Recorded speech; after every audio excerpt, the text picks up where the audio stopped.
Bien-aimés, bonjour et bienvenue dans Café Exhortation.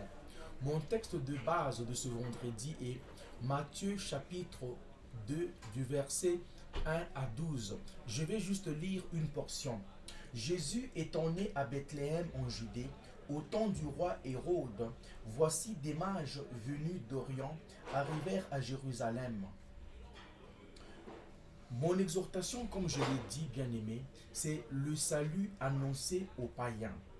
Le salut est venu chez le peuple païen dès les premières heures de la naissance de Jésus-Christ dans ce monde.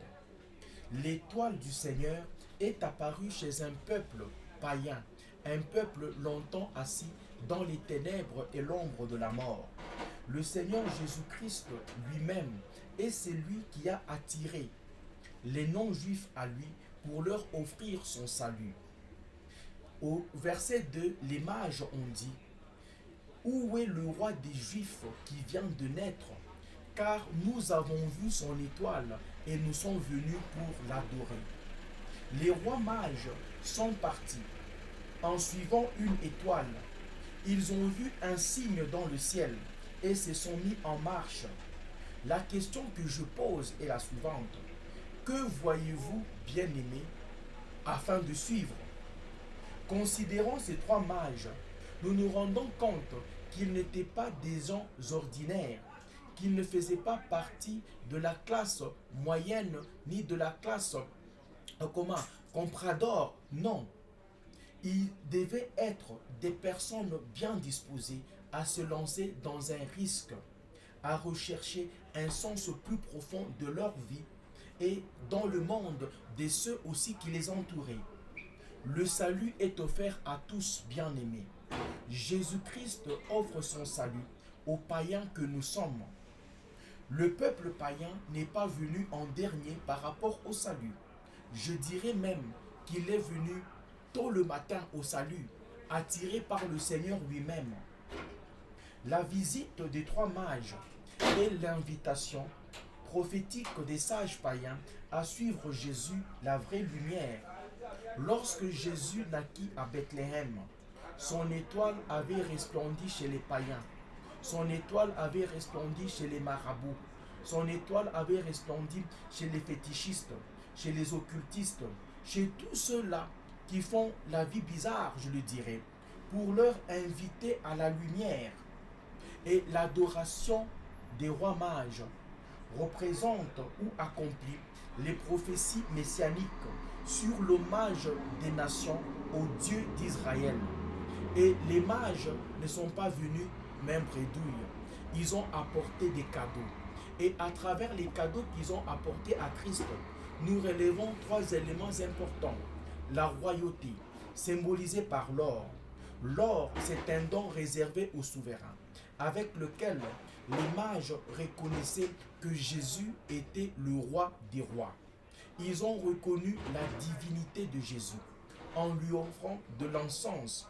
L'encens est utilisé depuis toujours dans les milieux religieux pour reconnaître la nature divine de Jésus. Et la passion, représentée par la myrrhe qui inaugure le salut de tous les humains. La myrrhe est une plante depuis laquelle on extrait une résine utilisée pour produire un organe, utilisé pour les cultes des morts. Outre que pour les préparations médicinales et esthétiques, à symboliser l'investiture de Jésus, sa consécration au rôle de roi et au rôle de Dieu. Rappelons aussi que la signification de Christ, c'est le oint ou l'onction. Les mages ont eu la révélation de la mission de Jésus sur la terre et sont venus loindre et se prosterner à ses pieds comme roi et aussi comme Dieu pour leur salut. Bien-aimés, savez-vous que le salut a frappé à votre porte depuis très longtemps et c'est vous qui résistez. En conclusion, bien-aimés, Jésus-Christ vous invite tel que vous êtes. Jésus-Christ vous invite à la mission. Jésus-Christ ne vous condamne pas. Mettez-vous sur son chemin comme les rois mages et vous allez certainement arriver à destination.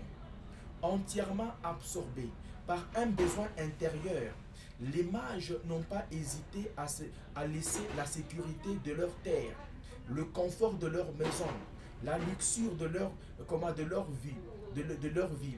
Et ils ont été éclairés uniquement par l'espoir.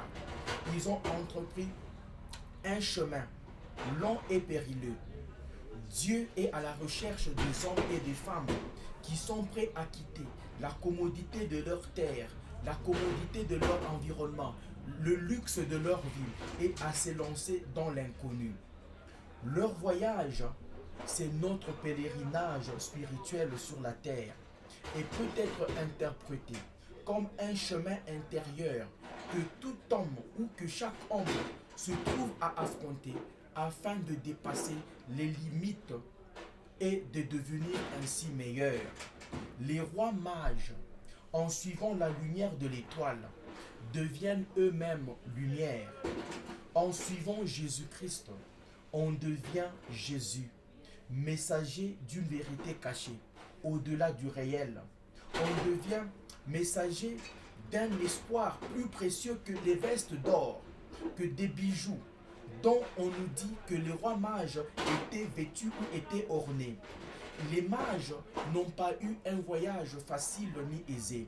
Ils ont débouché sur Hérode qui a tenté de désorienter leur mission. Puisque Hérode ne cherchait pas à adorer le Seigneur, il voulait le tuer tant qu'il était encore enfant. Mais l'ange de l'Éternel est là, bien-aimé.